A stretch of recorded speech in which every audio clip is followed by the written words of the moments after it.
আপনি কি কখনো অনুভব করেছেন সবকিছু ঠিক করেও কাজ হচ্ছে না? টাকা আসে আবার চলে যায়। সম্পর্ক ভেঙে যায়। হঠাৎ, হঠাৎ বাধা আসে। জ্যোতিষশাস্ত্রে একে অনেক সময় অভিশাপ বা কার্স এনার্জি বলা হয়। যা হতে পারে পিতৃ অভিশাপ, কর্মফল বা নেগেটিভ শক্তির প্রভাবে। কিন্তু এমন একটা রাত আছে যেই রাতে এই নেগেটিভ শক্তিগুলো সবচেয়ে দুর্বল হয়ে যায়। সেটা হলো মহাশিবরাত্রি। আজ আমি দিব্যশ্রী আপনাদের এমন কিছু পদ্ধতি বলবো যা খুব কম মানুষই জানেন, এবং সঠিকভাবে যদি এটা করেন তাহলে জীবনের নেগেটিভ ডার্ক এনার্জি এগুলো কিন্তু ভারী করে রেখেছে যে আপনাকে, তা কিন্তু হালকা হতে হতে ফেড হয়ে যাবে। পদ্ধতিগুলো অত্যন্ত সহজ। শিবরাত্রির রাতে আহ, মহাজাগতিক এমন কিছু হয় যা মানুষের অবচেতন ও কর্মফল স্তরে কাজ করে। এই রাতে কার্মিক ক্লেনজিং অনেক র্যাপিড, ফাস্ট, মানে দ্রুত হয়। নেগেটিভ এনার্জি দুর্বল হয়ে যায়। ক্ষমা ও মুক্তি পাওয়ার পথ অনেক সহজ হয়ে যায়।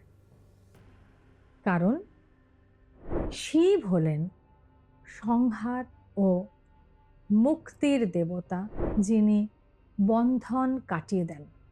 আজ এমন কিছু বলবো এই সময় যা কার্সকে দূর করে দেবে। কিছু শক্তিশালী উপায় আমি বলবো, চেষ্টা করছি অ্যাটলিস্ট ৪-৫টা উপায় যদি বলে দিতে পারি। প্রথমে হলো ক্ষমার সংকল্প করা। এটা কিন্তু সবচেয়ে গুরুত্বপূর্ণ। এই রাতে চোখ বন্ধ করে বলুন, আমি যাদের কষ্ট দিয়েছি বা যারা আমাকে কষ্ট দিয়েছে, আমি সবাইকে ক্ষমা করে দিচ্ছি। এটা মন থেকে বলুন, বারবার বলুন, ফিল করে বলুন। তেমন হলে, যদি আপনি কনশাসলি জানেন যে কারা কারা আপনাকে কষ্ট দিয়েছে, পারলে তাদের কথা ভেবে এটা বলুন যে আমি তাদের ক্ষমা করে দিচ্ছি।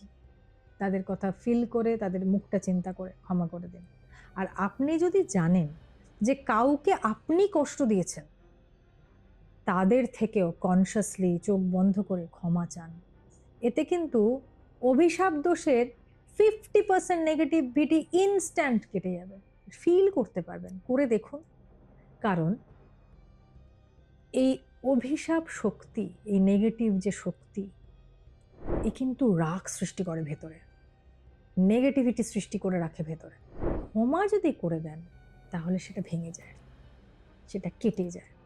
এবার সেকেন্ড টিপসে আমি বলবো, একটা জল দিয়ে কিছু, জলের শক্তি দিয়ে একটা মুক্তির রিচুয়াল। সেটা হলো, একটা গ্লাসে জল নেবেন, গ্লাসটা অবশ্যই কাঁচের গ্লাস হতে হবে, ভালো জল নেবেন, তার মধ্যে ১ চিমটে লবণ মানে নুন দেবেন এবং বলবেন, আমার জীবনের সব নেগেটিভ এনার্জি দূর হয়ে যাক।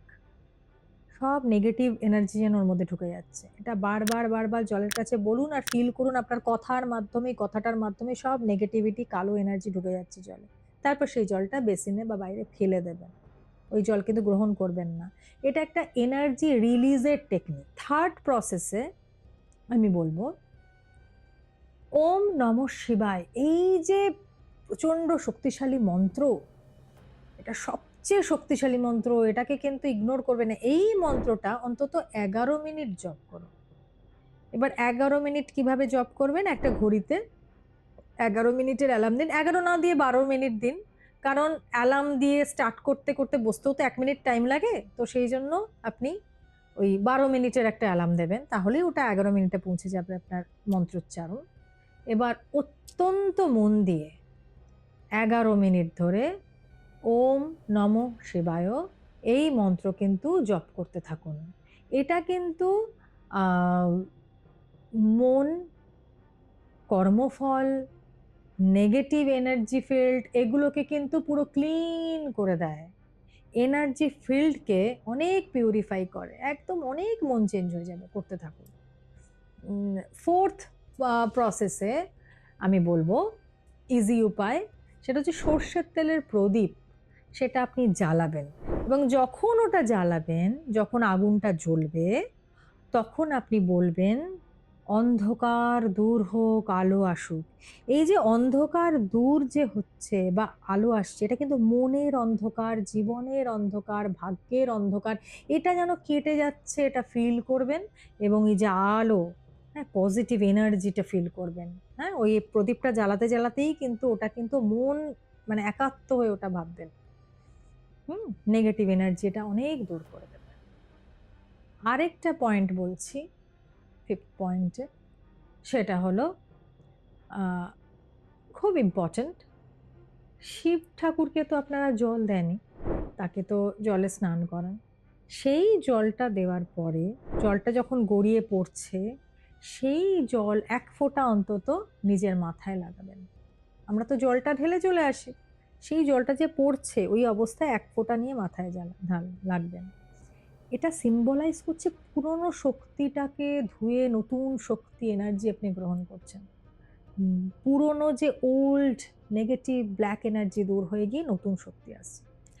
একটা কথা শুনলে অবাক হবেন, অভিশাপ কিন্তু সবসময় বাইরে থেকে আসে না।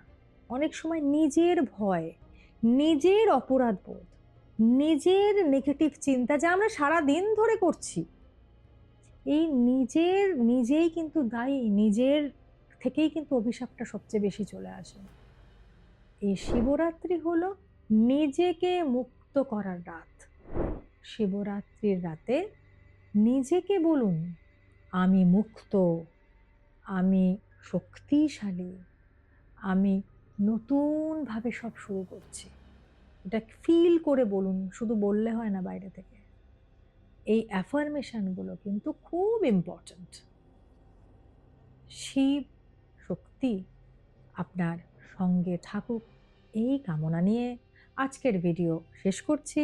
ভালো লাগলে লাইক করুন, শেয়ার করুন, সাবস্ক্রাইব করুন, কমেন্ট করুন, আর পাশে থাকা বেল আইকনটি ক্লিক করুন, যাতে এমন ভিডিও আপনার কাছে সবার আগে পৌঁছে যায়। ধন্যবাদ।